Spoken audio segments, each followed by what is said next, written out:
जैसे कोई कोई बच्चे ऐसे होते हैं कि जन्म लेने के बाद में उनकी राल टपकती रहती है, विद्वान नहीं हो पाते, पलंग पर पड़े रहते हैं, पांव हाथ काम नहीं करते हैं और डॉक्टरों का इलाज चलता रहता है पर वो रिटर्न नहीं आ रहा है। ये इनको बढ़ाओ ना। बच्चों की मुख से राल टपकती रहती है, विद्वत्ता नहीं रहती, माइंड थोड़ा सा कमज़ोर होता है और शरीर भी उनका थोड़ा शिथिल रहता है। शरीर तो कई लोग कह देते हैं कि ये बच्चा थोड़ा जल्दी जन्म ले लिया इसलिए ऐसा हो गया, प्रीमेच्योर हो गया, ऐसा हो गया, वैसा हो गया। दवाइयाँ भी चलती हैं, इलाज भी चलता है पर उसका कोई लाभ नहीं मिल पाता और वो बच्चा पलंग पर पड़ा रहता है, राल टपकती रहती है, बुद्धि काम नहीं करती। छोटे छोटे भले वो 20 साल का हो गया पर 8-10 साल के बच्चों जैसी उसमें विवेकता होती है, बुद्धि होती है। मेरा निवेदन है उन माताओं से, थोड़ी मेहनत आपको करना पड़ेगी उस बच्चे के लिए। अष्टमी, नवमी और चतुर्दशी 3 तिथियां पकड़ कर रखना। कौन कौन सी? जम के बोलो। अष्टमी, नवमी, चतुर्दशी। ये 3 तिथियां ऐसी हैं, चतुर्दशी अमावस्या की भी और चतुर्दशी पूर्णिमा की। अष्टमी नवमी अमावस्या की भी और अष्टमी नवमी पूर्णिमा की। ये वो तिथियां हैं जिन तिथियों में मां नील सरस्वती का स्तोत्र का पाठ कर कर एक शंख पुष्पी पुष्प, एक अपारिजात का पुष्प जलाधारी पर रखकर 7 बार अगर जल का पात्र से जल चढ़ाया जाए और उसी जल को कटोरी में झेल लिया जाए, उस जल को 3 दिन तक लगातार यदि सुबह दोपहर शाम रोज उस बच्चे को देना चालू करिए, उसके हाथ पैर भी काम करना प्रारंभ करेंगे, उसकी बुद्धि भी काम करना प्रारंभ करेगी। जो वो पलंग पर पड़े पड़े राल टपकाता रहता है, उसको लोग कहते हैं कि 18 साल का हो गया और दिमाग केवल 10 साल का है, 5 साल का है, उसमें धीरे धीरे बुद्धि प्रबल होना प्रारंभ हो जाएगी और वो भी एक दिन कार्य करना प्रारंभ कर देगा। जिसको प्रीमेच्योर बच्चे भी कहते हैं। लोग कहते हैं ये बच्चा जल्दी हो गया था, ये बच्चा बीमार पड़ गया था, बचपन में इसको कोई इंजेक्शन ऐसा लग गया था, बचपन में ऐसा हो गया था, बचपन में वैसा हो गया था, गर्भाशय का जल उसके मुख में चले गया था, तो ये बच्चे की ऐसी गति हो रही है। उस बच्चे के लिए अगर आपके आसपास के क्षेत्र में भी कोई बच्चा ऐसा है तो उसको मां नील सरस्वती का स्मरण जरूर कराएं। और अगर आप लोगों के पास में मां नील सरस्वती का स्तोत्र का पाठ ना मिले तो प्रयास करिएगा, मोबाइल पर सर्च कर कर मां नील सरस्वती का स्तोत्र भी निकाल सकते हो। बाजार में से गीता प्रेस गोरखपुर की किताब में भी ला सकते हो, पढ़ भी सकते हो, घर में उसका स्तोत्र का पाठ भी कर सकते हो। मां नील सरस्वती स्तोत्र का स्मरण और बड़े भाव के साथ करें स्मरण।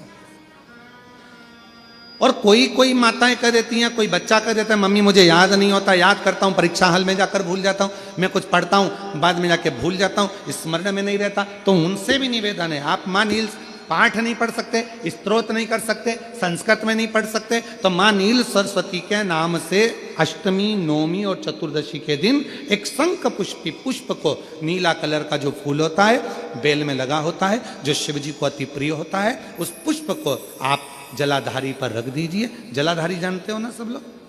शिवलिंग पर नहीं, जलाधारी पर रख दीजिए और जल चढ़ाना 7 बार प्रारंभ करिए। बाबा देव अधिदेव महादेव आपको याददाश्तता में प्रवर करेगा। परीक्षा हॉल में जितना तुम याद कर कर गए हो, अच्छी मेहनत कर कर गए हो, तो भूलोगे नहीं, तुम्हारी बुद्धि तीव्र होती चली जाएगी, प्रबल होती चली।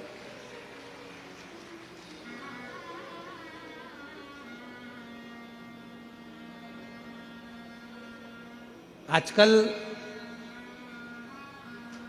आयुर्वेद में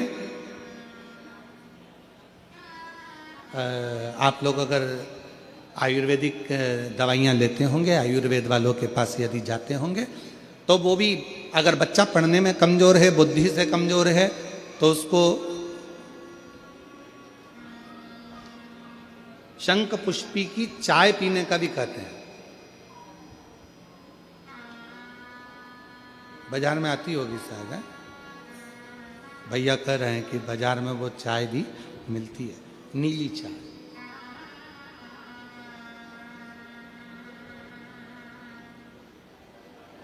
महाराज याददाश्ता के लिए, उसको प्रबर करने के लिए लोग शिव कथा कर रही।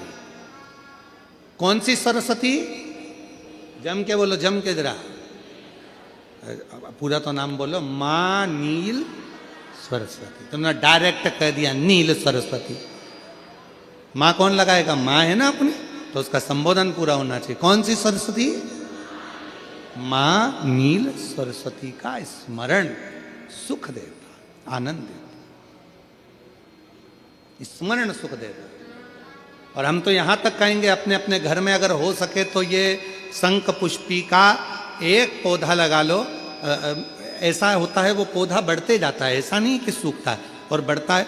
बच्चे लोग सुबह से उठेंगे और बच्चे लोग उठकर उस पौधे में से फूल तोड़ेंगे और शंकर भगवान को समर्पित करेंगे, तो वो पुष्प भी बच्चों के जीवन में विद्वत्ता प्रदान करेगा। वो शंख पुष्पी का पुष्प। हर हर महादेव। एक आनंद, एक पत्र है, अच्छा है, देखो।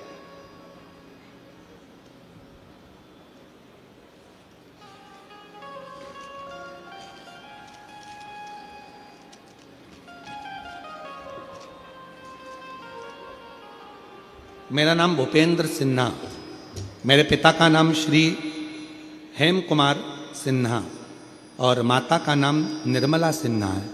कहीं बैठे हो तो हाथ हिला सकते हैं। मेरा नाम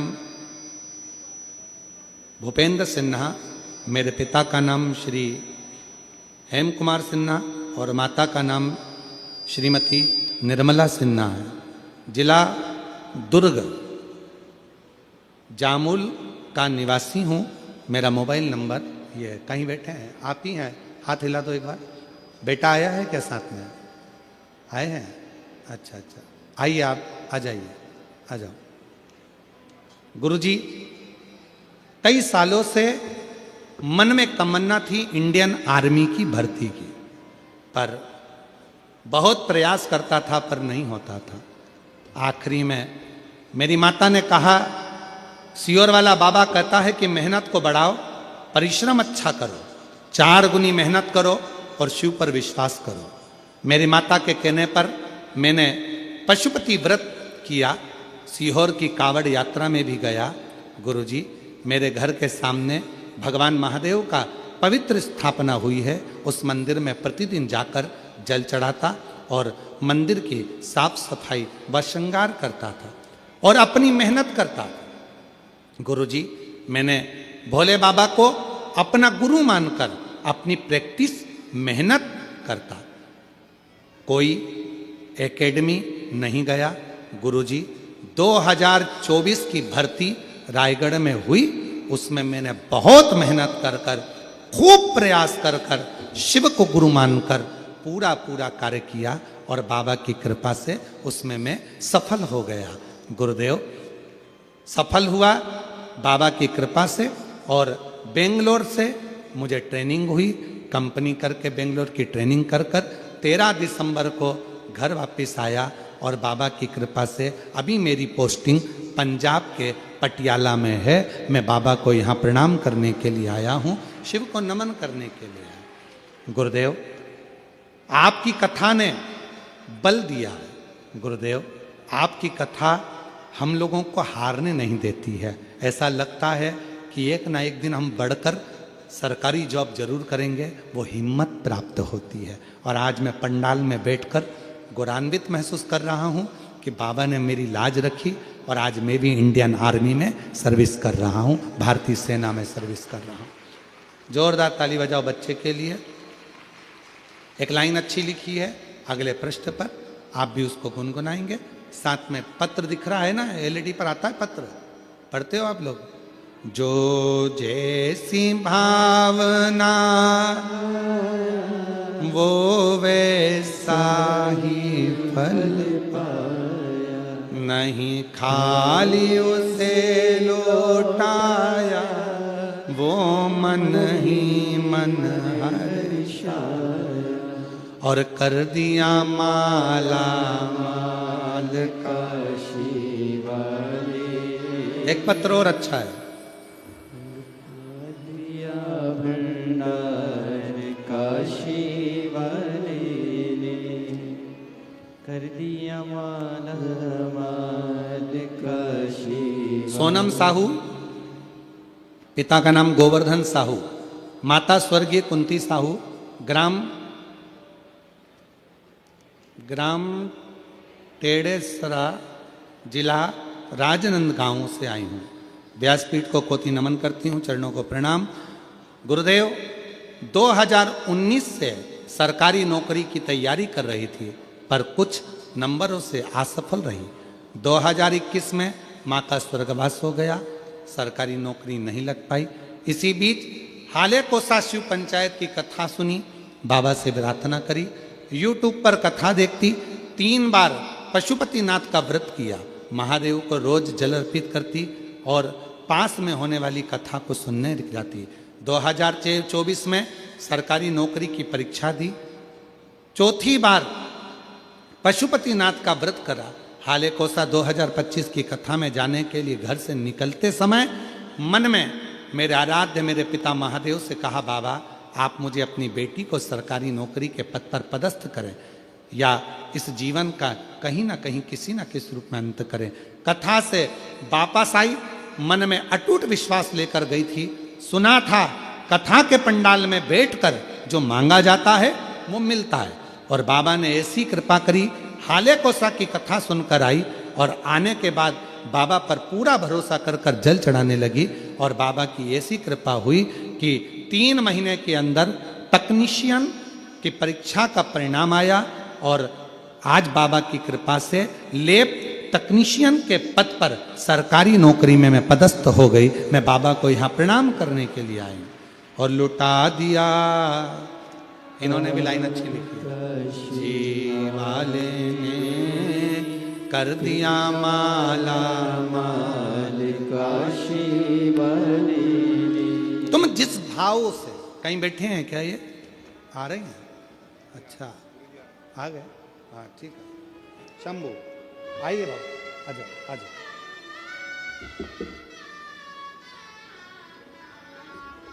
जो जैसी भावना लाया हो वैसा ही फल पाया, नहीं खाली उसे लौटाया।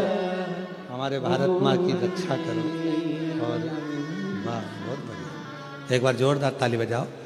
बेटे का भारतीय आर्मी में, भारतीय सेना में हुआ है, और पंजाब भटिंडा उसका नौकरी का आया है वहाँ का। जोरदार ताली बजाकर साधुवाद करें। माला माल काशी वाले लुटा दिया भंडार काशी वाले कर दिया माला माल काशी वाले कर दिया माला माल काशी वाले। आप जितनी कोई कहे वो दूसरी बात, पूर्ण भरोसे के साथ आ जाओ।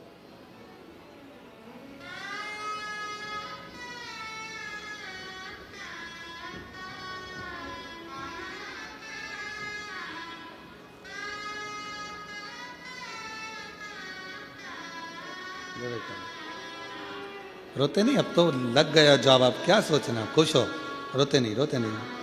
आंसू पोछो पहले, आंसू खुश होकर जाओ, ले आंसू पोछ पहले, आंसू पोछो, हाँ आंसू पोछ पहले, अच्छा खुश होकर जा, अब तो लग गई जॉब, अब क्या शिव कृपा हो गई तेरे पहले। खुश हो, सेवा करो राष्ट्र की।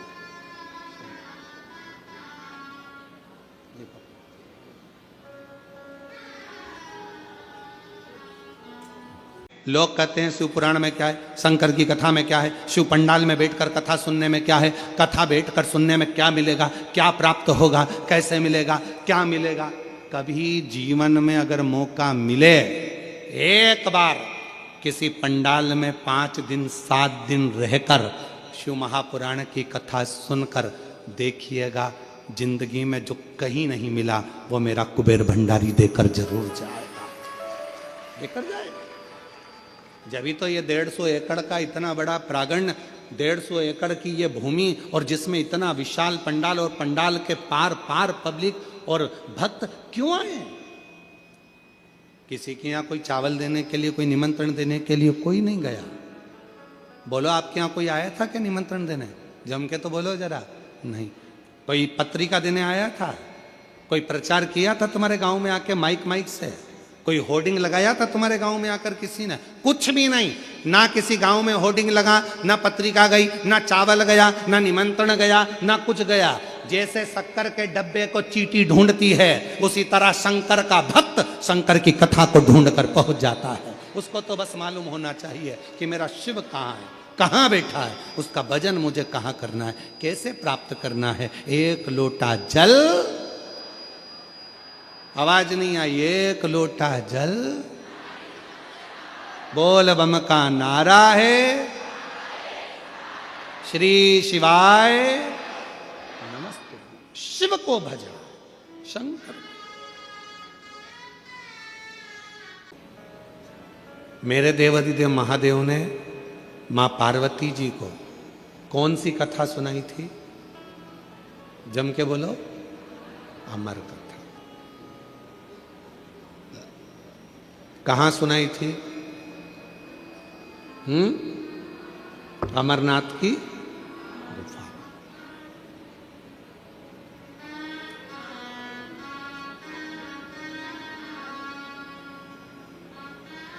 सर्प को सुनाई थी क्या? जम के बोलो, नहीं। चंद्र को सुनाई थी? नहीं। नंदी को? नहीं। मेरे भगवान देवाधिदेव महादेव ने अमर कथा सुनाई तो केवल मां आद्य शक्ति पार्वती को सुनाई।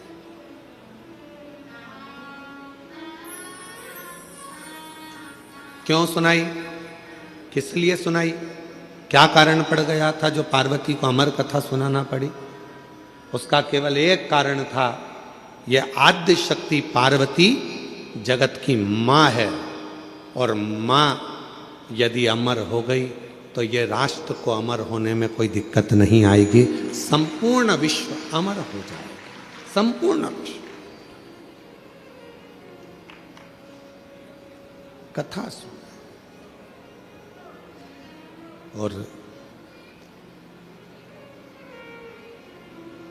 अमर कथा क्या?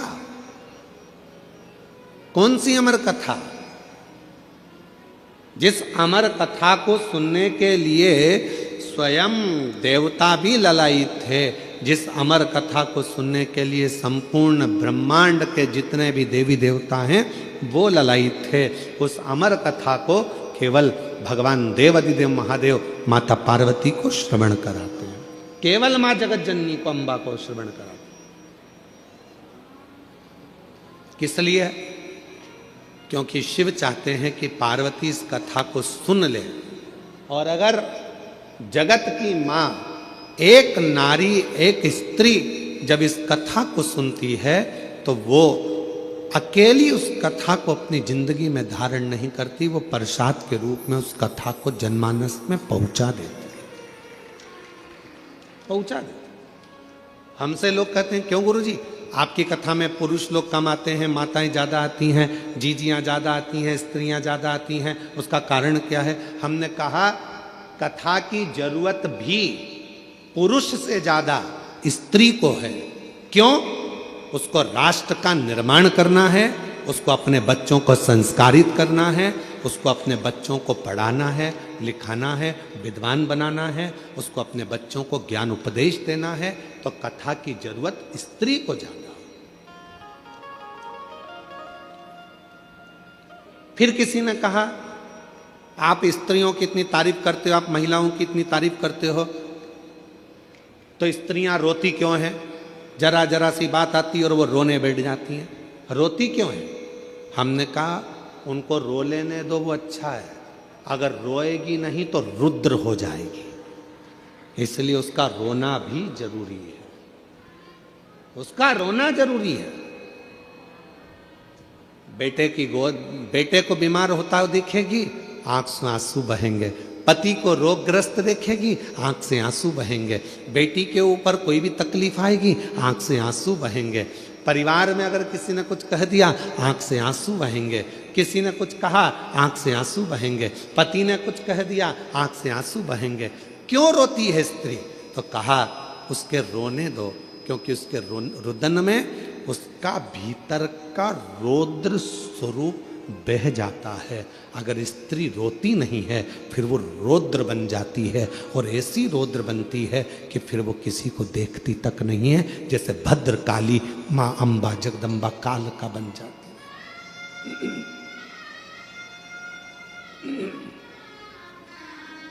फिर वो भद्र काली बन गई, वो काल का बन गई।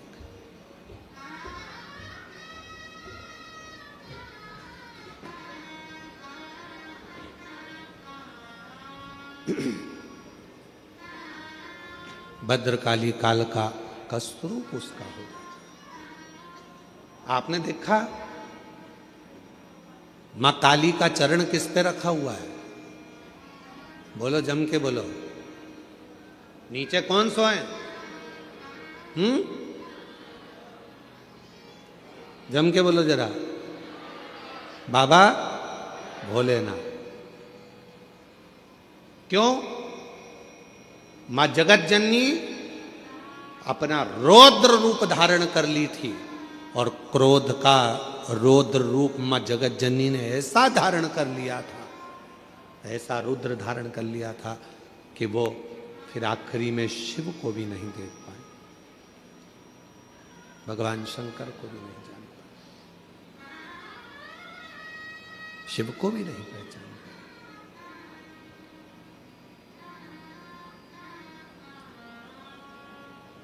तो अमर कथा पार्वती जी को, अमर कथा केवल जगत जननी जगदम्बा अम्बा पार्वती को सुनाई दी।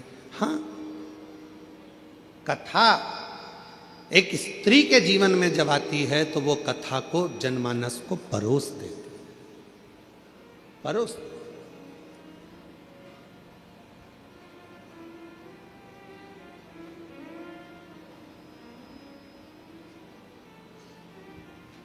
दुनिया में केवल एक स्त्री ही ऐसी है, महिला, एक नारी ही ऐसी है, जब सब खा लेते हैं तब आखिरी में वो खाने बैठती है, भोजन करने बैठती है। जो मिल गया उसमें भी उसकी तृप्ति होती है, नहीं मिला उसमें भी उसकी तृप्ति होती है। दूसरे को खाता हुआ, प्रेम से भोजन करता हुआ देखकर वो संतुष्ट हो जाती है, वो संतुष्ट हो जाती है। एक नारी, एक स्त्री।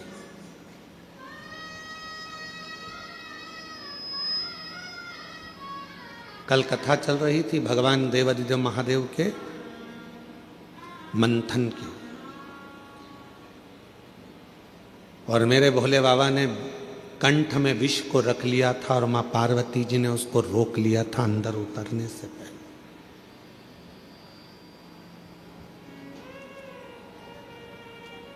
उतरने से पहले रोक लिया था। दुनिया के आधे से ज्यादा क्राइम घर में रहने वाली स्त्री रोक सकती है। घर में रहने वाली नारी, घर में रहने वाली एक महिला दुनिया में होने वाले आधे से ज्यादा क्राइम को रोक सकती है। कैसे रोकेगी? अपने पति को अच्छा उपदेश देकर, उसको समझाकर, अपने बेटे को अच्छा संस्कार देकर, अपनी बेटी को अच्छा ज्ञान देकर, अपने ससुर को अच्छा ज्ञान देकर, अपने पिता को अच्छा उपदेश देकर, अपने भाई को अच्छा ज्ञान देकर, उपदेश देकर। दुनिया में किसी सरकार की इतनी सामर्थ्यता नहीं है जो क्राइम को रोक सके। क्राइम को केवल एक रोक सकती है, वो घर की केवल नारी होती है जो अच्छे संस्कारों से इन क्राइम को रोक सकती है। एक कथा बचपन में पढ़ने को मिली थी, शायद हमें उम्मीद है कि आपने छत्तीसगढ़ वासियों ने भी इस कथा को जरूर पढ़ा होगा। हमने पढ़ा है अपने बचपन में, तो तुमने भी पढ़ा होगा। कथा सुनने को मिली थी, पढ़ने को मिली थी। एक छोटा सा बच्चा स्कूल में जाता है पढ़ने के लिए, उसको एक पेंसिल मिल जाती है। वो अपनी मम्मी को आकर बताता है, माँ मुझे ये पेन मिला है। माँ ने कुछ नहीं कहा। बच्चा दूसरे दिन स्कूल गया, कंपास चुरा कर ले आया। पेन का जो बॉक्स होता है बच्चा वो चुरा कर लेकर आ गया। माँ से कहा, माँ मैं आज बॉक्स लेकर आया हूँ। माँ ने कुछ नहीं कहा। थोड़े दिन बाद बच्चा एक किताब चुरा कर ले आया। माँ ने कुछ नहीं कहा। फिर बच्चा कॉपी चुरा कर लाया। माँ ने कुछ नहीं कहा। वो बच्चा धीरे धीरे धीरे धीरे धीरे धीरे एक नामी चोर बन गया। चोर बनकर एक दिन पकड़ा गया, थाने में बंद हुआ। पुलिस वालों ने उसको खूब मारा, अंदर बंद कर दिया। और बंद करने के बाद आखिरी में जज के सामने उसको खड़ा करा गया और उसको मृत्यु दंड की सजा मिल गई। मृत्यु दंड की जब सजा मिली तो उससे पूछा गया, तेरी अंतिम इच्छा क्या है? उसने कहा, मैं अपनी माँ के कानों में कुछ कहना चाहता हूँ, बस अंतिम इच्छा मेरी ये है। उसकी माता को बुलाया गया। उसके मरने के पहले जब माँ आई, उसकी माँ के कानों के अंदर उसने कुछ कहना चाहा। जाओ, तुम्हारा बेटा तुम्हारे कानों में कुछ कहना चाहता है।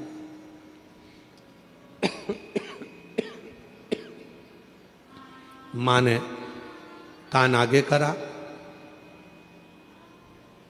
बच्चे ने गला पकड़ रहा है माइक भाई। बच्चे ने माँ के कानों को पकड़ा दांतों से।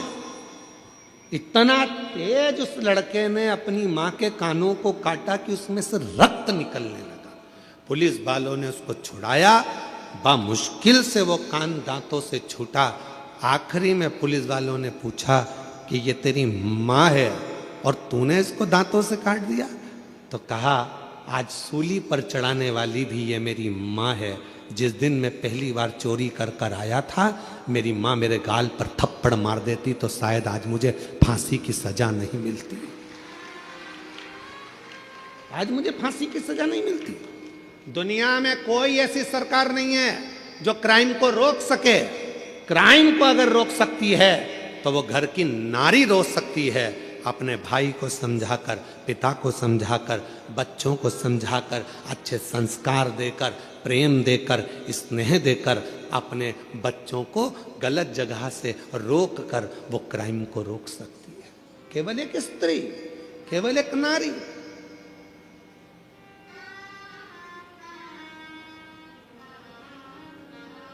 उसको रोकना कठिन है, परंतु मां रोक सकती है, स्त्री रोक सकती है, नारी रोक सकती है।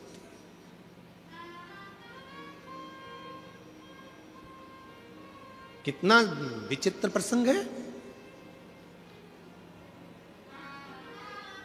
विनायक का सिर किसने काटा था? जम के बोलो जरा। गणेश जी का सिर किसने काटा था? शंकर भगवान। किसका सिर लगाया फिर बाद में? हाथी का। जब हाथी का सिर लग गया गणेश जी को, उनके बहुत सारे बेस्ट फ्रेंड हुए, उनके बहुत सारे दोस्त हुए। उन्होंने उनको भरना प्रारंभ करा। तेरा पिताजी है, तेरा सिर काट कर तेरे को हाथी का सिर लगा दिया। इंसान का लगा देते, मनुष्य का लगा देते, कैसा तेरा स्वरूप बना दिया। लोगों ने भड़काया। गणेश जी गुस्से में लाल होकर अपनी माता के पास गए। माँ, मेरे पिताजी ने मेरा सिर काट दिया, मेरे पिताजी ने मेरे साथ ऐसा किया, हाथी का मुख लगा दिया। कितना विद्रोह भरा था गणेश जी के अंदर कि तेरे पिताजी ने तेरा सिर काटा, हाथी का सिर लगा दिया। फिर माँ ने समझाया, बेटा तेरे पिताजी साधारण नहीं है, उनने बहुत सोचा होगा। उनको मालूम है कि दुनिया में सब कुछ हो सकता है पर कोई लंबोदर नहीं हो सकता है, इसलिए तुझे लंबोदर बना दिया। माँ ने समझाया। फिर दूसरी बार बारी आई। कार्तिकेय को बैठने के लिए मोर मिल गया, शिव जी को बैठने के लिए नंदी मिल गए, माँ जगत जननी को बैठने के लिए शेर मिल गया, सारे देवी देवता अच्छे अच्छे वाहन पर बैठ गए। आखिरी में गणेश जी को छोटा सा चूहा दे दिया। फिर दोस्तों ने भर दिया, माँ पिताजी को तो देखो, मेरे लिए चूहा दिया, दिख रहा था मेरा इतना बड़ा शरीर है, बैठने के लिए कोई अच्छा वाहन देना था, इतना छोटा सा चूहा दे दिया। माँ ने समझाया बेटे को, बेटे के अंदर विद्रोह उत्पन्न हो रहा था। माँ ने कहा बेटा तेरे पिताजी समझदार हैं, उन्होंने चूहा इसलिए दिया, बड़े बड़े गाड़ियां ट्रैफिक में फंस सकती है पर मोटरसाइकिल और साइकिल कहीं से भी निकल सकती है, इसलिए तुझे छोटा वाहन दिया गया, छोटा वाहन दिया गया। गणेश जी खुश हो गए, मां ने समझा दिया, नहीं तो विद्रोह तो कब का चालू हो जाता। फिर आया बारी, अब की बारी आई कि पृथ्वी की परिक्रमा कर कराना है। मां सबने कहा तेरे पिताजी को मालूम था कि तेरे पास चलने के लिए कुछ नहीं, इतना छोटा सा चूहा कितने दिन में पृथ्वी की परिक्रमा करेगा। पिताजी को मालूम था कार्तिकेय जीतेगा, उसको प्रथम गिनती में ला दूंगा। पर गणेश जी तेरे पिताजी ने तेरे साथ चाल चल, गणेश जी को विद्रोह आया। माँ के पास गया, माँ देखो पिताजी ने ये कोई बात बोलना चाहिए कि पृथ्वी की परिक्रमा जो करेगा पहले वो प्रथम गिनती में आएगा। अब तो मेरे पास तो इतना छोटा सा चूहा धीरे धीरे चलेगा, कब तक पृथ्वी की परिक्रमा करेगा। माँ ने समझाया बेटा तेरे पिताजी हैं, वो जानते हैं कि तू इतने बड़े चूहे पर बैठकर पूरी पृथ्वी की परिक्रमा नहीं कर सकता, इसलिए तेरे पिताजी ने मेरे कानों में कह दिया था कि एक काम कर, गणेश जी को बोल देना पूरी पृथ्वी की परिक्रमा ना करे तो माता पिता की परिक्रमा कर लेना, फल प्राप्त हो जाए। जब जब व्यक्ति के दिल में विद्रोह उत्पन्न होता है, जब जब व्यक्ति गलत सोचता है, गलत विचार लाता है, अगर घर की स्त्री, घर की नारी, घर की महिला, घर की माँ, घर की बेटी, घर की बहन, घर की भाभी, घर की बुआ, घर की चाची, घर की काकी, घर की मामी, घर की स्त्री जब उसको समझाती है तो कोई पुरुष कोई गलत काम करने के लिए जा नहीं सकता। विद्रोह कब उत्पन्न होता है? जब घर की नारी उसको भर दे। देख लो तुम्हारे भाई को, देख लो तुम्हारे मामा को, देख लो, जब अंदर इतनी ईर्ष्या भर दी जाती है कि पुरुष फिर क्राइम करने को आगे बढ़ जाता है और तलवार लेकर चक्कू लेकर दौड़ पड़ता है। 10 मिनट का क्रोध, उस व्यक्ति ने चक्कू मारा, 10 मिनट का क्रोध आया और मालूम पड़ा वो 10 मिनट का क्रोध उसकी 10 साल की जिंदगी को बर्बाद कर दिया। 10 साल की जिंदगी। किसी की सामर्थ्यता नहीं जो क्राइम को रोक दे। क्राइम को केवल एक घर की मां, घर की स्त्री, घर की नारी रोक सकती। अच्छे संस्कारों से, अच्छे विचारों से, अच्छी सोच से, अच्छे भाव से।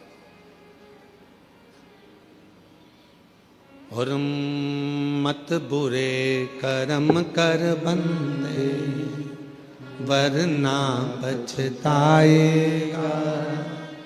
भगवान की आंखों से तू बच नहीं पाएगा, तू बच नहीं पाएगा। हरि ओ अज्ञानी मत कर नादानी, अरे ओ अज्ञानी मत कर नादानी। तेरे कर्म का फल भी तू ही पाएगा, जैसा किया तूने तेरे आगे आएगा। मत बुरे कर्म कर बंदे वरना पछताएगा। भगवान की आंखों से तू बच नहीं पाएगा, तू बच नहीं पाएगा। आप भगवान शिव ने पार्वती जी को अमर कथा इसलिए सुनाई कि वह संस्कारों की जननी है। शिव के गले में विष पड़ा हुआ था, उस विष को स्वयं मां आद्य शक्ति पार्वती कंठ में उतरकर उस विष को रोक दिए है, वो विष रोक दिया है।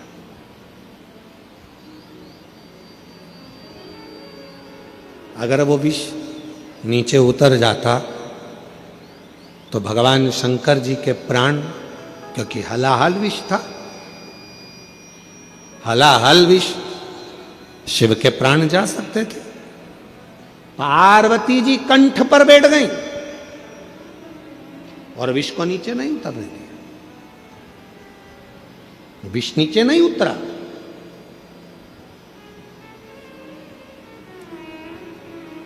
अपने को खुद समझना है, अपने को खुद साधना है।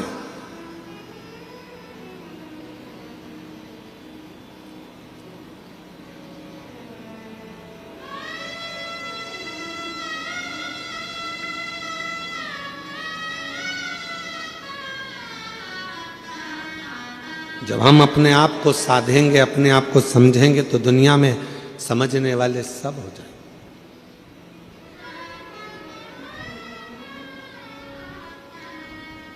कई माताओं की आदत रहती है, वो अपने बच्चे को हमेशा डांटती रहती है, तेरे बस का कुछ नहीं है, कुछ नहीं कर सकता तू, कुछ नहीं कर सकता तू, अकल नहीं है इसमें। कभी मत बोलो अपने बच्चे को कि इसमें अक्ल नहीं है, वो विद्वान नहीं है, वो नहीं पढ़ सकता, ये कभी ना बोलो। करेगा एक दिन, वो भी इतिहास रच कर रहेगा, उसके अंदर वो बल देवाधिदेव महादेव देगा, वो बल देगा परमात्मा उसको, वो शक्ति देगा परमात्मा उसको। कैसे नहीं हो सकता?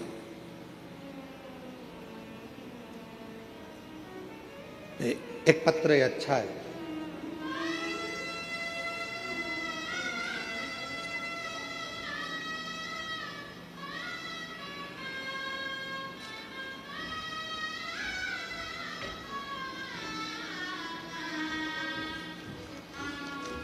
मीना चौहान, पति यशवंत चौहान, बेटे का नाम पंकज चौहान, स्थान कासारीडीह, कन्हैयापुरी, दुर्ग।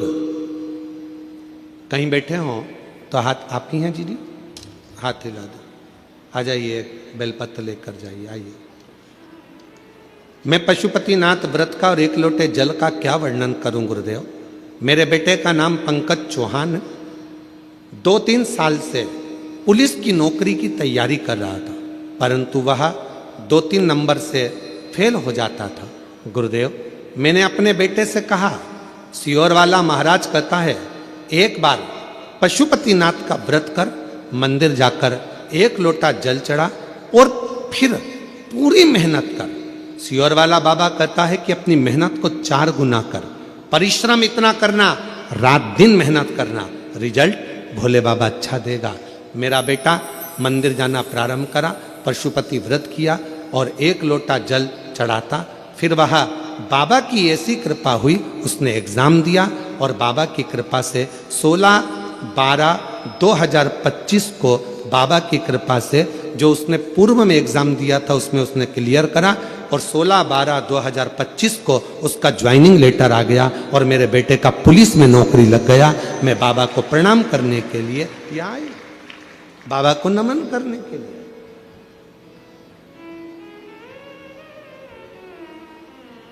अब क्यों कहो अपने बच्चों से कि तेरे बस का कुछ नहीं है?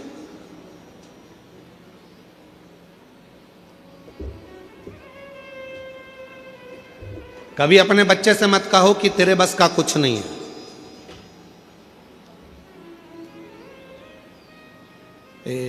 उस बच्चे का स्मरण में हमको नहीं आ रहा जिसने बल्ब की खोज करी थी, ये लाइट जो होती है ना, बल्ब, इसकी खोज करी थी। तो उसके स्कूल से उस बच्चे के लिए लिखकर एक लेटर दे दिया गया था और कह दिया था, तुम्हारा ये बच्चा बहुत ज़्यादा विद्वान नहीं है, अक्ल नहीं है, मूर्ख है, इस बच्चे को तुम अब कभी स्कूल मत भेजना, इसको निकाल दिया गया। माँ को लाकर लेटर दिया तो माँ ने पढ़ा, बच्चे ने पूछा, माँ इसमें क्या लिखा है? माँ ने कुछ नहीं बताया, कहा तुम्हारा बेटा पढ़ने में बड़ा होशियार है, हमारा स्कूल इस बच्चे के लायक नहीं है, बच्चे के लायक हमारा स्कूल नहीं है। बच्चे ने कहा माँ फिर मैं कहाँ पढ़ूंगा? माँ ने कहा तू मेरे पास पढ़ना, घर में पढ़ना। माँ ने अपने बच्चे को इतना पढ़ाया, इतना विद्वान बनाया कि वो बच्चा खुद एक अच्छा साइंटिस्ट बनकर बल्ब की खोज कर लेता है और पूरे विश्व को प्रकाशमय कर देता है।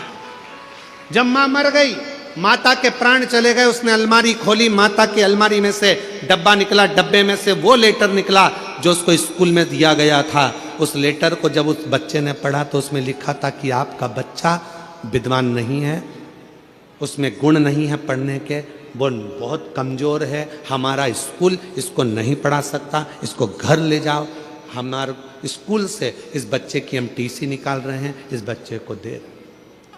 पर माँ ने उसको विद्वान बना दिया। आ जाओ, माँ ने उसको विद्वान।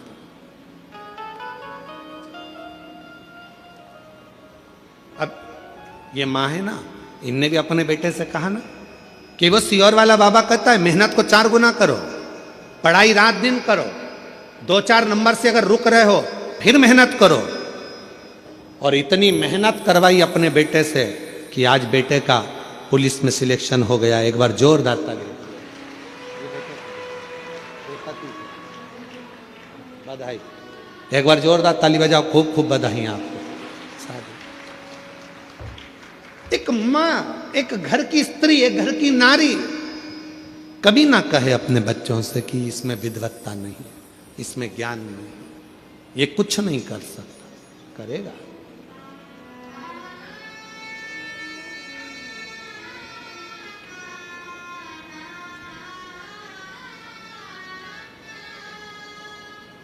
कौन है जो नहीं पढ़ सकता? करेगा।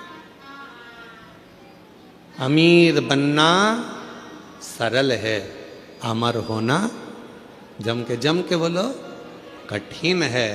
पर जिसने 4 बातों को स्मरण कर लिया वो भी अमर हो गया।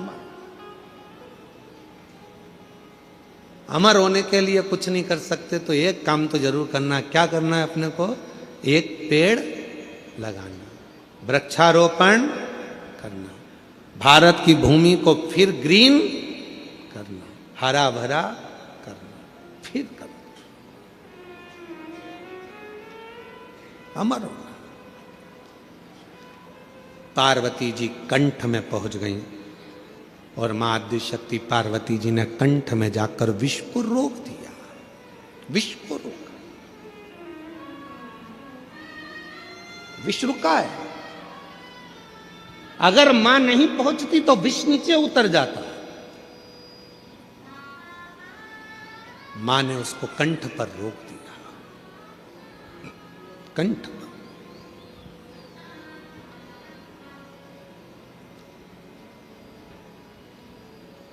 मेरी जीजियों, मेरे जीजाओं, मेरी बेटियों, बेटाओं, मेरे बुजुर्ग माँ बाप, एक बात का स्मरण अपने अंदर रखिएगा।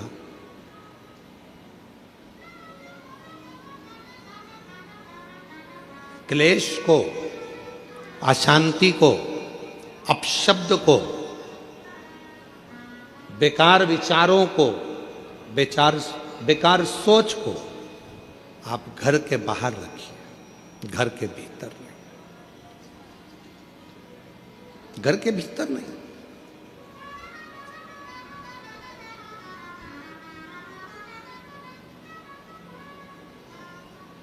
हम हमारे घर को घर बना रहने दें। कई लोग अपने घर को बहुत बहुत बहुत विचार कर कर होटल बनाने का प्रयास कर रहे हैं, पर निवेदन है कि घर को होटल ना बनाए, घर को होटल ना बनाए। हम बेटियों से भी कई बार कहते हैं आप अपने माता पिता के द्वारा पढ़ते हो, माँ बाप आपको पढ़ाते हैं, माता पिता अच्छी शिक्षा दिलवाते हैं, माता पिता कॉलेज पहुंचाते हैं, माता पिता अच्छे आपको कपड़े पहनाते हैं, माता पिता आपको खूब संभाल कर रखते हैं, खूब खूब व्यवस्था करते हैं। और जब आप बड़ी हो जाती हो, बड़े हो जाते हो, अच्छे कॉलेज में पढ़ जाते हो, आपकी जॉब लग जाती है, आप अच्छा कमाने लगते हो, फिर आप सोचने लगते हो कि अब मुझे मेरे माँ बाप की जरूरत नहीं।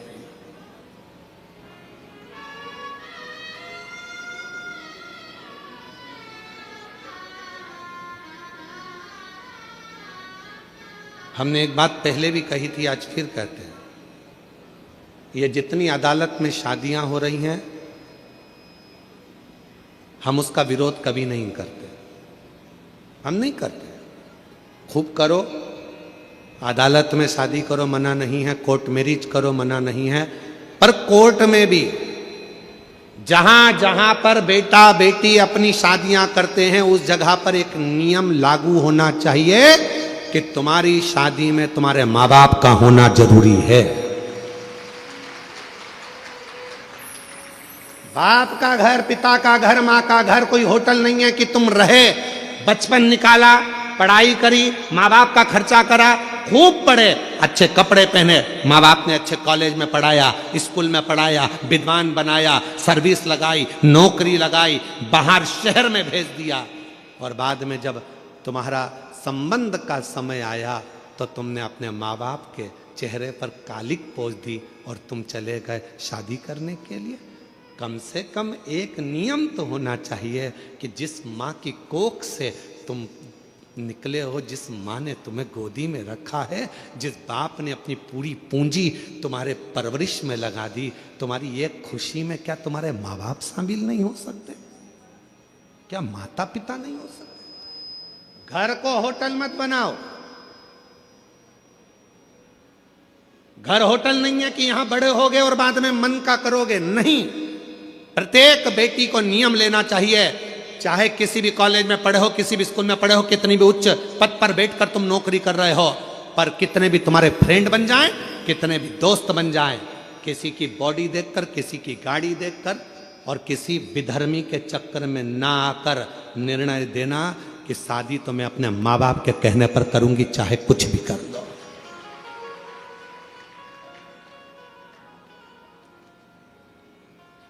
अभी अभी हम लोग बस्तर कथा करने के लिए गए तो एक गांव में हम लोग पहुंचे।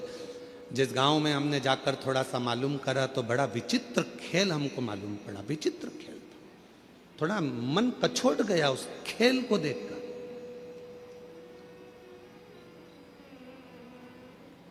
कि गांव की साधारण बेटियों को सामान बेचने के बहाने साइकिल पर, मोटरसाइकिल पर सामान रखते हैं, तिलक लगाते हैं, कंठी पहनते हैं, सामान बेचने के बहाने आते हैं और गांव की भोली भाली बेचारी बेटियों को अपने झांसे में लेकर उससे विवाह कर लेते हैं और बाद में लव जिहाद तो करा ही करा, पर साथ में लैंड जिहाद भी करा।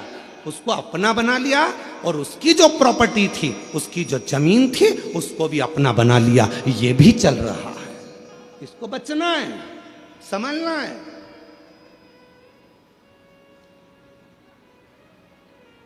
वो लव जिहाद का शिकार तो हुई, सामने लैंड जिहाद का भी शिकार हो रही है।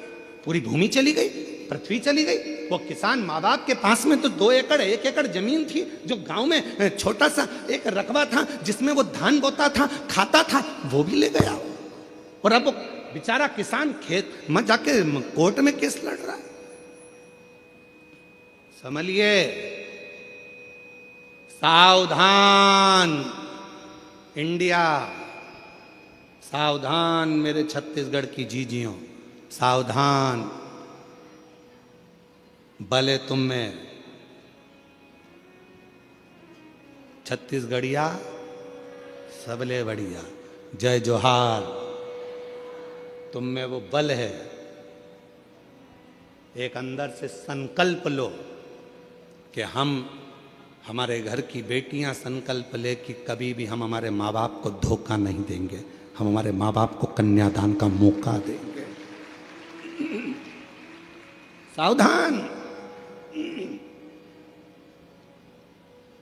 बहुत जरूरी है। पार्वती जी बैठी हैं कंठ में, विष को नीचे नहीं आने दे रही हैं। विष को अगर एक महिला सोच ले, एक नारी सोच ले, एक स्त्री सोच ले, तो घर के अंदर बुराई नहीं आ सकती, घर के अंदर बुरे विचार नहीं आ सकते, घर के अंदर बुरा खाना नहीं आ सकता, घर के अंदर बुराई, बुरा खाना नहीं।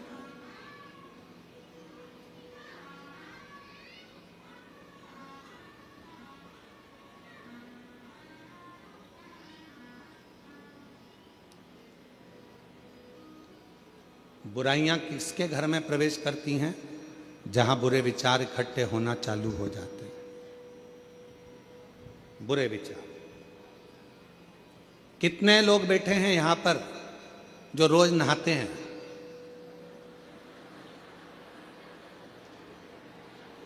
अरे हाथ तो उठाओ। सब नहाते हो? चल रखो, बहुत अच्छी बात।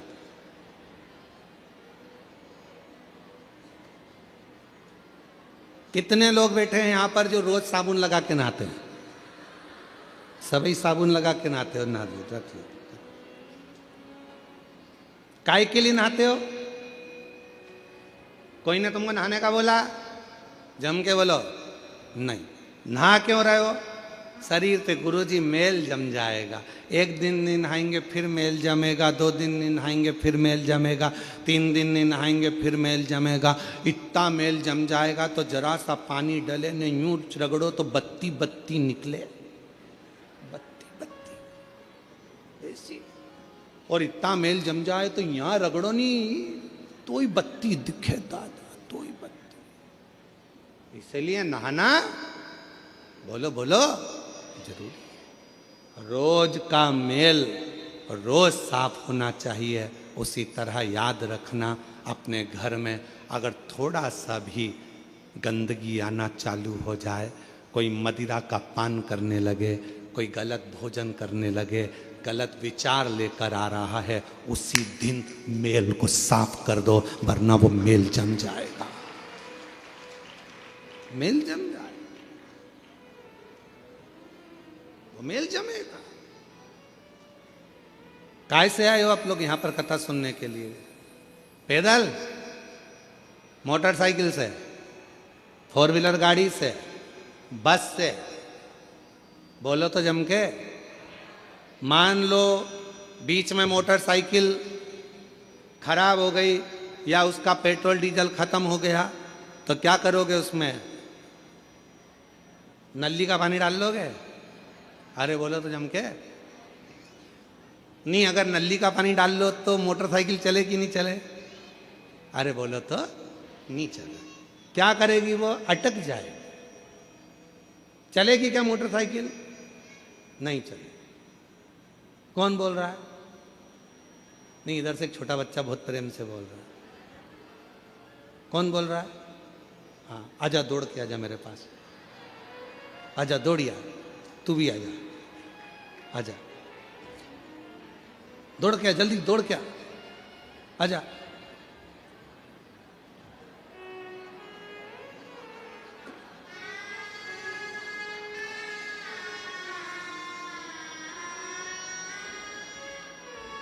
आजा, बैठ जा,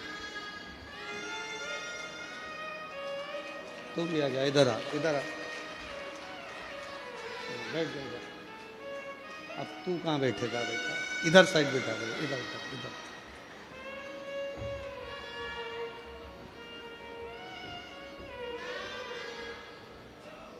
बेटा इसको बैठ जा, बैठ जा, बैठ जा। नहीं बैठना, इसको उतार दे, उतार दे, इसको उतार दे। नहीं, गिर जाएगी, इसको उतार, इसको उतार, उठा, तू बैठ जा इधर। मोटरसाइकिल नाली के पानी से चलेगी? नहीं। जम के बोलो जरा। नहीं, नहीं चलेगी। गाड़ी नाली के पानी से चलेगी? नहीं, नहीं चलेगी। तो ये शरीर दारू से चलेगा? नहीं, नहीं चलेगा। चलेगा? नहीं, नहीं चलेगा। अच्छी गाड़ी चलाना है तो अच्छे पेट्रोल की जरूरत है, और शरीर को अच्छा रखना है तो अच्छे भोजन और पानी की जरूरत है। इसमें गटर का पानी मत डालो। नाली का पानी, ये दारू का जो नशा है, ये गंदा नाली का पानी है। क्या है वो? पानी। गंदा नाली का पानी है। जरा साथ में बोलो। दारू क्या है? गंदा नाली का पानी है। इसको किसी को भी पीना नहीं चाहिए, नहीं पीना चाहिए। इसलिए क्या करना चाहिए? शिव कथा सुनो, गाड़ी भी चलाओ, होशियारी से चलाओ, सीट बेल्ट बांध के रखो और नशे में रहकर गाड़ी भी मत चलाना और अहंकार के नशे में घर भी मत चलाना, बर्बाद हो जाओ, बर्बाद हो जाओ। बोलो हार हार। चलो लो, तुम दोनों ने अच्छी कथा बाची, जोरदार। चलो सम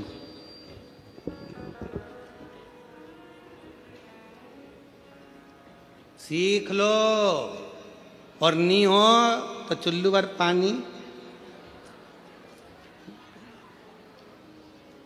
इतने इतने से बच्चे सीख दे रहे हैं कि गंदी नाली का पानी मत पियो। जब नाली का पानी पीने के बाद तुम रोड पे सही नहीं चल सकते तो क्या घर खाक चलाओगे? समझ जाओ, थोड़ा सतर्क हो जाओ, सावधान सावधान। छत्तीसगढ़ पुलिस तो हमेशा एक अभियान चलाती है नशा मुक्ति के लिए, और आज से नहीं, हमको यहाँ आते आते कई साल हो गए। हम जब से यहाँ आ रहे हैं तब से हम देख रहे हैं कि छत्तीसगढ़ पुलिस एक नशा मुक्ति के लिए एक अभियान चलाती है। एक बार छत्तीसगढ़ पुलिस के लिए भी जोरदार ताली बजाकर साधुवाद। नशे से मुक्त हो। आज जरा जरा से नव युवक बेटा बेटी नशे में ग्रसित हो रहे हैं। फिल्मों का निर्माण ऐसा हो रहा है जिनमें बेटा बेटियों को भी नशे में धुत बताया जा रहा है, प्रेरणा दी जा रही है कि आप भी नशा करो, और नशे से मुक्त हो।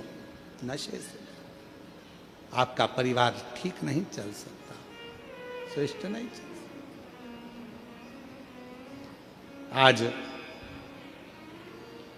संत श्री गुरुदेव घासीदास बाबा जी की जयंती महोत्सव पर जितने बैठे हो और जितने विश्व के लोग इस पवित्र शिव महापुराण की कथा को सुन रहे हैं, संत श्री घासीदास बाबा जी ने अपनी प्रेरणा में कहा है, सतनामी समाज को प्रेरणा दी है, अपनी समाज को प्रेरणा दी और जनमानस को प्रेरणा दी है कि नशे से मुक्त होना।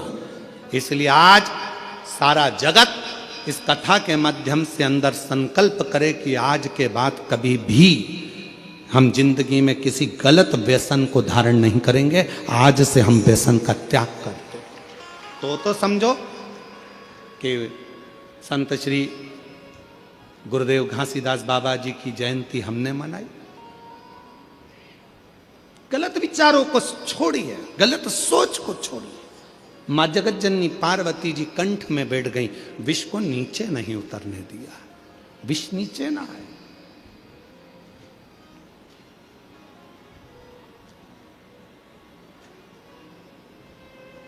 ये विष जब नीचे उतरेगा तो बर्बाद कर देगा, बर्बाद।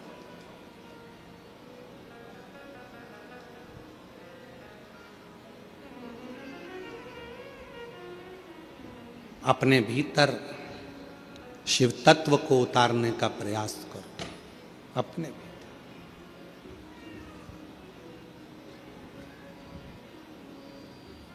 कल एक माता जी कह रही थी, अच्छा हुआ गुरुजी मैं कथा में आ गई। हमने पूछा क्यों माँ, क्या हो गया? कहा अच्छा हुआ गुरुजी अब तुम्हारी कथा अगली तो 6 महीने बाद आएगी, जून का महीना में, जुलाई का महीना में, सावन महीना में। कम से कम उस बीच में छत्तीसगढ़ की इस पवित्र कथा में, नकपुरा में 5 दिन की कथा सुनकर मेरे जीवन को तो सार्थक कर दिया। शिव तत्व को धारण करें, भगवान शंकर की अविरल भक्ति को धारण करें। और जो जैसी भावना लाया वो वैसा ही फल पाया, नहीं खाली उसे लौटाया वो मन ही मन हर्षाया, और कर दिया माला माल काशी वाले ने, लुटा दिया भंडार काशी वाले। ये शिव उपासना का एक फल है, आपका विश्वास, आपका भरोसा, आपकी दृढ़ता। भरोसा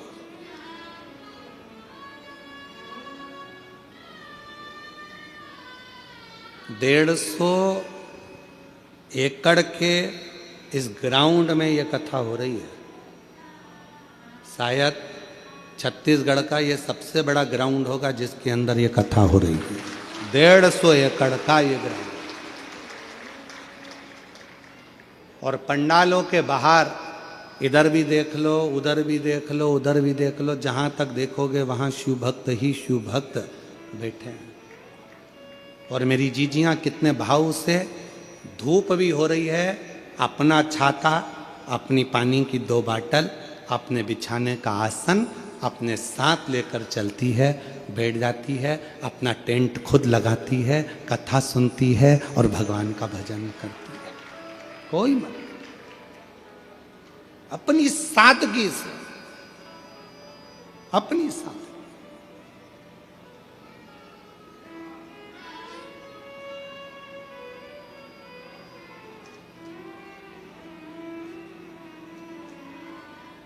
और शिव कथा कर रही है पार्वती मैया, अपने शिव जी के कंठ में जाकर बैठ गई। जब मां जगत जननी कंठ में जाकर बैठी, मां पार्वती विश्व को संभाल रही थी, तभी माता पार्वती ने अपनी 10 विद्याओं को प्रकट किया। और 10 विद्या में से एक विद्या मां तारा देवी को प्रकट कर लिया। मां तारा देवी ने देखा शिव तो करहा रहे थे, कंठ पर जब विष पड़ा हुआ था, शंकर भगवान करहा रहे थे, और जब करहा रहे थे तो मां तारा देवी ने उसी समय पर मां सरस्वती का आवाहन किया, और तारा देवी के ही एक अंश भाव से, मां जगत जननी के अंश भाव से मां सरस्वती जैसे ही प्रकट हुई, कंठ में बैठ गई, बैठकर स्वर की नाद करने लगी। स्वर की, देखिएगा जरा, 2 हुए हैं, एक शंकर भगवान का भक्त और एक स्वयं देवाधिदेव महादेव। 2 हुए हैं जिन्होंने दर्द में भी गीत गाया, जिन्होंने दर्द में भी गीत गाया। एक लंका का राजा रावण पर्वत उठा रहा था, हाथ दब गए, भगवान देवाधिदेव महादेव ने अपना अंगुष्ठ का थोड़ा सा भाग नीचे करा, और वो हाथ जब दबे, रावण के हाथ टूटने लगे, तो रावण ने भगवान को पुकारना प्रारंभ करा, स्तुति गाना प्रारंभ करी, शिव के लिए भजन गाना, नाद करना, तांडव का एक आनंदमय स्वरूप भगवान शिव को पुकारना प्रारंभ करा। तो भगवान शंकर पीड़ा में भी भजन गुनगुना रहे थे, तो शिव की कृपा हो गई। अभी शंकर भगवान के कंठ में विष है, पार्वती माता ने झेल लिया, तारा देवी ने, आद्य शक्ति ने, विद्या ने स्वयं मां सरस्वती को विराजमान कर दिया, और कहा कि तुम स्वर भरिए, इस नाद से पूरी पृथ्वी, पूरा ब्रह्मांड हिलने लगेगा, यह पूरा ब्रह्मांड कांप जाएगा, पूरा ब्रह्मांड।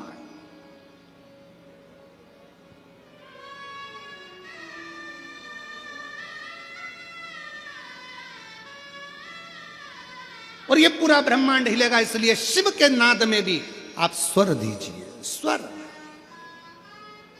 और सत्यता है मेरी जीजियों और महाराज, सरस्वती ने स्वर देना प्रारंभ करा, और जो सरस्वती ने स्वर दिया, कंठ में विराजमान होकर बैठी साधना तप कर रहे।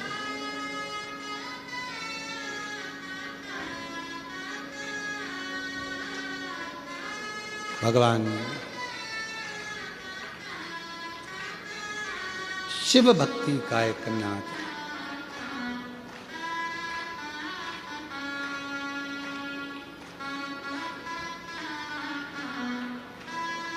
और जब भगवान देवाधिदेव महादेव को मां सरस्वती ने कंठ में बैठकर जब नाद किया, नाद,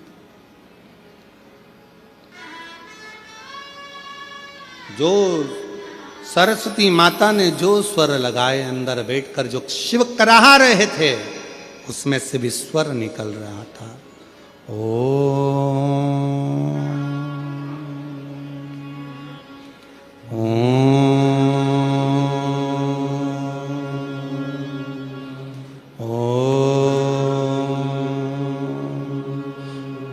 कराहने में भी स्वर निकल रहा है, शिव के शब्द निकल रहे हैं। स्वर। विष रुका, रुक गए, विष रुक गया। पार्वती जी की आंख से आंसू बह रहे थे। मेरे पति के शरीर में अगर ये विष चले जाता तो मेरे पति तो समाप्त हो जाते। पार्वती जी विचार कर रहे, ये पार्वती जी सोच। पर आज मेरे पति के कुछ नहीं हुआ क्योंकि मैंने विष को रोक दिया। मेरी जीजियों, आपसे भी निवेदन है, अपने घर में आने वाले विष को, अपने घर में आने वाले गलत भोजन को, गलत विचारों को, गलत सोच को, गलत दृष्टि को आप रोक सकती हो। रोको, रोको।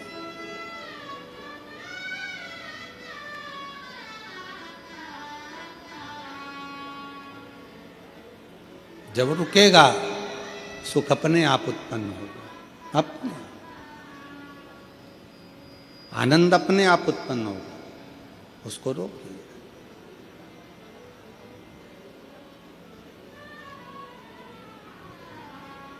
अपने स्थान पर बैठकर बाबा देवाधिदेव महादेव को अपने मन का भाव कहिए, दिल से प्रार्थना करिए, विनय करिए, निवेदन करिए, विनय करिए, विनती करिए। जहाँ जगह मिले वहाँ बैठकर बाबा को अपने मन का भाव कहिएगा, प्रार्थना करिएगा, विनय करिएगा। 5 दिवसीय शिव महापुराण की कथा 17 तारीख से 21 तारीख तक जनकपुरा जिला दुर्ग छत्तीसगढ़ में चल रही है। ये कथा 21 तारीख को विराम हो जाएगी। फिर 24 तारीख से 28 तारीख तक पौधार स्कूल के पास JP infra complex, Hatkesh, Mira road east, Mumbai में शिव महापुराण की कथा 5 दिवसीय प्रारंभ हो जाएगी। उसके बाद में 4 तारीख से 10 जनवरी तक सूरत गुजरात में शिव महापुराण की कथा रहेगी। फिर 16 से 22 जनवरी तक बड़ौदा गुजरात में शिव महापुराण की कथा रहेगी। फिर 5 से 9 फरवरी तक नांदेड़ महाराष्ट्र में शिव महापुराण की कथा रहेगी। फिर 11, 12 और 13 3 दिवसीय शिव महापुराण की कथा डबरा मध्य प्रदेश में रहेगी। फिर 14 से 20 फरवरी सीहोर में रुद्राक्ष महोत्सव रहेगा।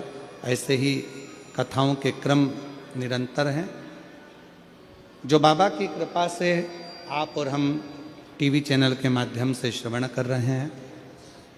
भाव से बाबा को प्रार्थना करिए, विनय करिए, निवेदन करिए।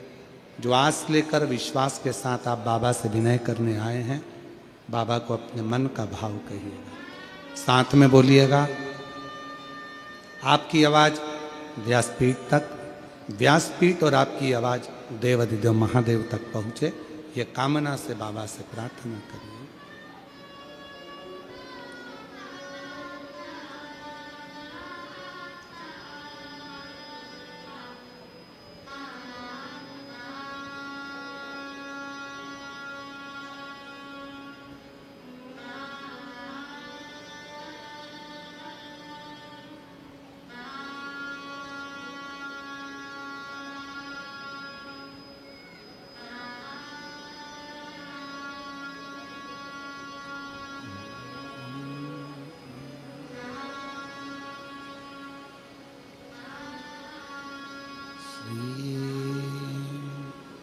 शिवाय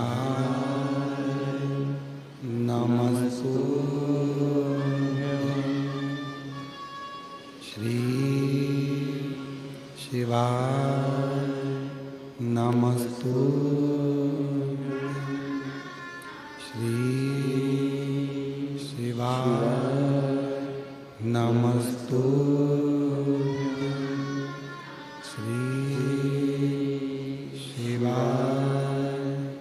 नमस्तु श्री शिवाय नमस्तु भोला सब दुख काटो ओ भोला सब दुख काटो शिव शंकर जपो तेरी माला भोले बाबा जपो तेरी माला भोला सब दुख काटो ओ भोला सब दुख काटो वेश है मंगलकारी वेश है मंगलकारी शमशान वासी हमारा शमशान वासी हमारा ओ भोला सब दुख काटो हमारा ओ भोला सब दुख काटो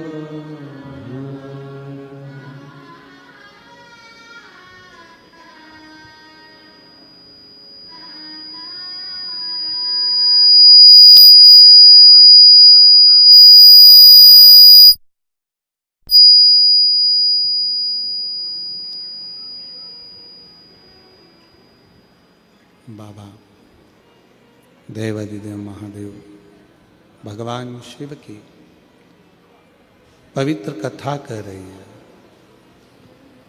शिव महापुराण की कथा वर्णन कर रही है। माँ पार्वती जी भगवान शिव के कंठ पर आ गईं।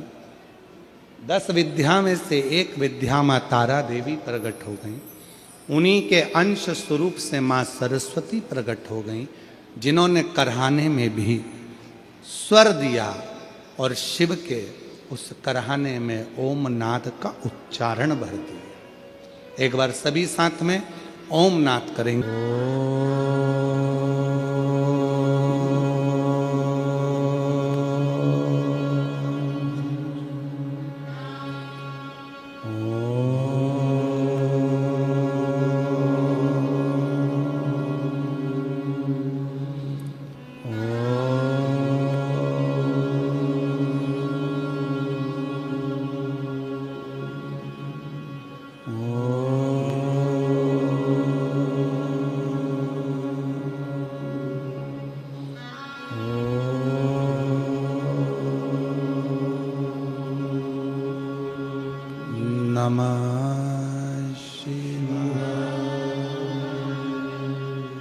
शिव कथा कह रही है, भगवान शंकर का स्वरूप कह रहा। सरस्वती मैया कंठ में बैठ गई। क्या भरा था कंठ के अंदर? विष। जिस कंठ में विष भरा है उस स्थान पर मां सरस्वती विराजमान होकर स्वर दे रही थी। माता का विष के कारण पूरा नीला स्वरूप हो गया, पूरा नीला स्वरूप। जैसे शिवजी का एक नाम नीलकंठ महादेव है, नीलकंठेश्वर महादेव। शिव का एक नाम नीलकंठ महादेव है। वो सरस्वती मैया का स्वरूप भी नीला पड़ गया, नीला। महाराज जैसे ही मां सरस्वती सामने प्रकट हुई, कंठ से सम्मुख में आई, पार्वती जी ने देखा कि सरस्वती का तो स्वरूप नीला है। जो श्वेत वस्त्र, श्वेत हंस, श्वेत रूप धारण करती है, आज वो नीली पड़ी हुई है। नीली? पूछा पार्वती जी ने, तुम्हारा ये स्वरूप कैसे हो गया? कहा, कंठ में विष था, उस विष की तपन के कारण मेरा ये कलर हो गया, मैं शाम हो गई, मैं नीली पड़ गई। नीली उस विष के। शिव जी प्रकट सामने आए, नील सरस्वती का दर्शन किया और दर्शन कर कर भगवान देवादिदेव महादेव ने कहा, हे सरस्वती, तुम मेरे कंठ में बैठकर नीली पड़ गई हो, नील पड़ गई। आज से तुम्हारा नाम नील सरस्वती के रूप में पूजा जाएगा। 2 सरस्वती हुई हैं। एक जो ब्रह्मा जी के पास में आप माता ब्रह्माणी के रूप में मां सरस्वती का दर्शन करते हो, कराए आप लोगों ने? फोटो देखा है मां सरस्वती का? जम के तो बोलो, सबने करा है ना? एक सरस्वती माता का वो स्वरूप, और एक मां सरस्वती का वो स्वरूप जो कंठ में रहकर माता का कलर नीला पड़ गया, जिसको मां नील सरस्वती के नाम से पुकारा जाता है।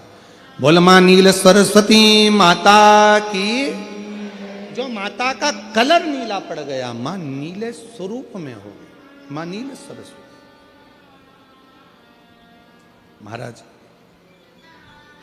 ऋषि वशिष्ठ जी ने सबसे ज्यादा यदि साधना किसी की करी है तो मां नील सरस्वती की करी है, मां नील सरस्वती। और पूरे भारत में केवल उज्जैनी सांदीपनी ऋषि बाबा की भूमि, महाकाल राजा की धरा एक ऐसी है जहां पर पूरे भारत में केवल एक मंदिर ही मां नील सरस्वती का, बाग देवी का मंदिर आज भी उज्जैनी में अवंतिकापुरी में विराजमान है।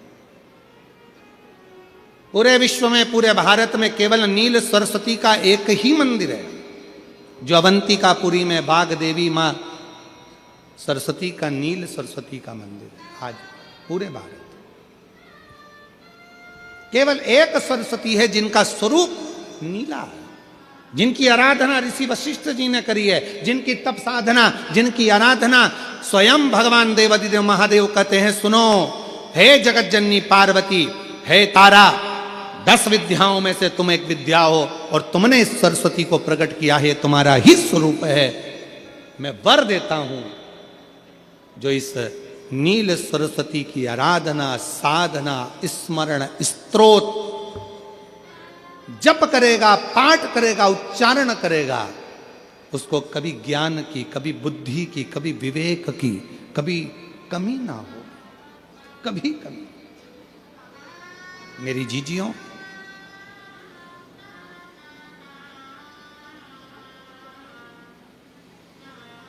आपने कभी सुना होगा कि शिव जी को एक पुष्प बड़ा प्रिय है।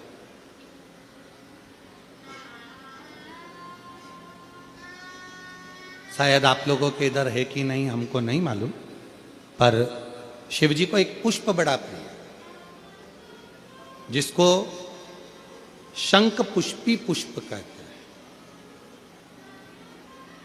जिसको अपारिजिता का पुष्प भी कहते हैं।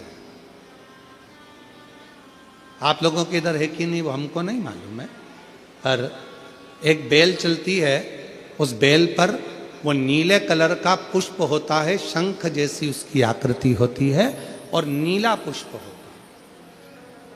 नीले कलर। आप लोगों ने देखा है? किस किस ने देखा? जरा हाथ उठाओ सब लोग।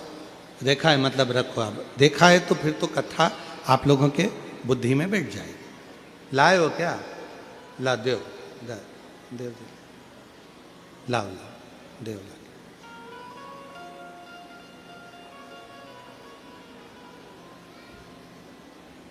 हाँ लिया आ जाओ आ जाओ।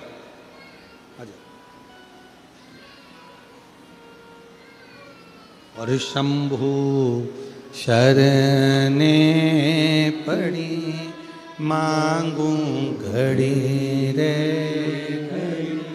दुख काटो दया करी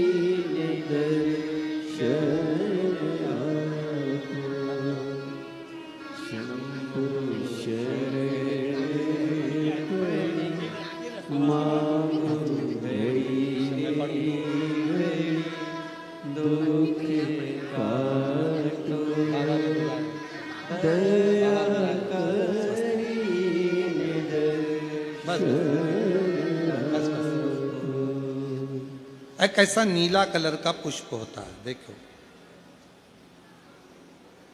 आज छोटा है थोड़ा हमारे हाथ में, ये फूल का बेटा है, ठीक है, पूरा फूल नहीं है, ठीक है, फूल का बेटा है ये छोटा सा। अच्छा दिख रहा है?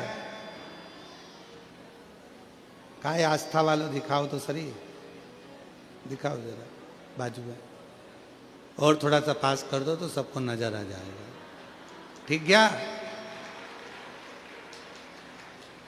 शंख पुष्पी, अपारिजात भी बोला जाता है इसको, ठीक है। हर हर विराजो विराजो। तो एक पुष्प अपन कहते हैं हमारे भगवान देवादिदेव महादेव को, भगवान शंकर को बड़ा प्रिय है ये पुष्प। अब किसी से पूछा जाए, आप कह रहे हो कि शंकर भगवान को ये नीला फूल, ये शंख पुष्पी भगवान शिव को इतनी प्रिय क्यों है, भगवान शंकर को इतनी प्रियता क्यों है, कोई से पूछे तो वो बताए चाहे ना बताए पर शिव महापुराण का संवाद कर रहा है। कंठ में स्वयं मां जगत जननी ने 10 विद्या में से एक मां को याद किया, और मां तारा का एक स्वरूप मां सरस्वती के रूप में विराजमान हो गया। कंठ में रहने से विष की तपन के कारण, कंठ में रहने से विष की तपन के कारण उनका स्वरूप नीला पड़ गया।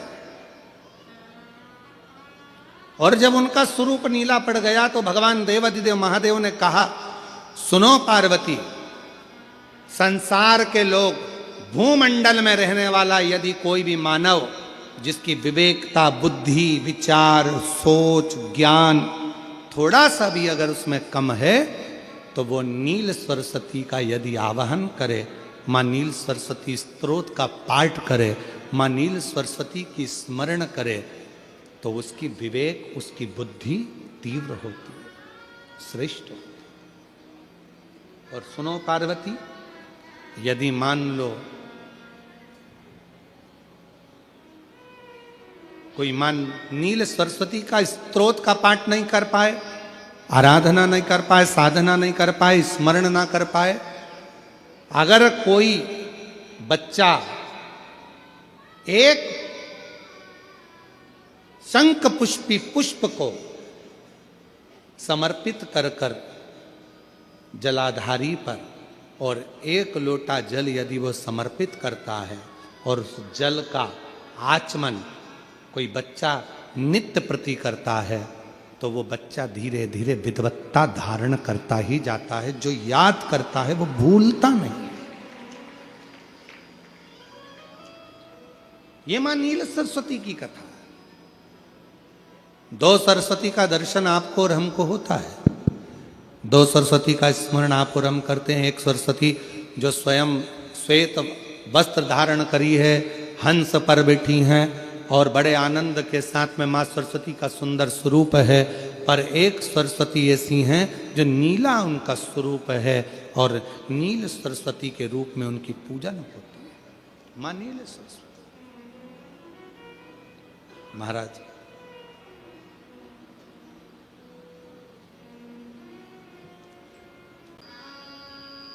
बाबा देवादिदेव महादेव, भगवान शिव, ओगड़दानी, तरकाल दर्शी, कैलाशी, विनाशी, भगवान शिव की कथा कर रहे, सुंदर प्रसंग वर्णन कर रहे। मां नील सरस्वती के भाव से शंख पुष्पी का पुष्प भगवान देवादिदेव महादेव को समर्पित किया जाता। आगे वर्णन आया, मां सती जो कुंभज बाबा के यहाँ कथा सुनने के लिए गई थी और शिव की परीक्षा ले लेती हैं, शिव त्याग कर देते हैं। कुंभज बाबा के आश्रम से आने के बाद में अपने ही पिता के घर में यज्ञशाला में जलकर भस्म होती हैं।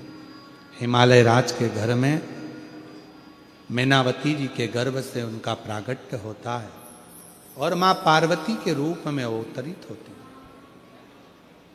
शिव जी के साथ में उनका मंगल विवाह होता है। भगवान देवाधिदेव महादेव मां पार्वती की जी के साथ में उनका मंगल आनंद में विवाह का क्रम होता है। निवेदन है, विवाह का मतलब केवल वो नहीं कि वाह वाह लूटी जाए। विवाह का मतलब होता है जहां एक दूसरे के स्नेह के प्रति आदर का भाव, सम्मान का भाव। बहुत धन होगा तो विवाह श्रेष्ठ है, बहुत पैसा होगा तो विवाह श्रेष्ठ है, नहीं।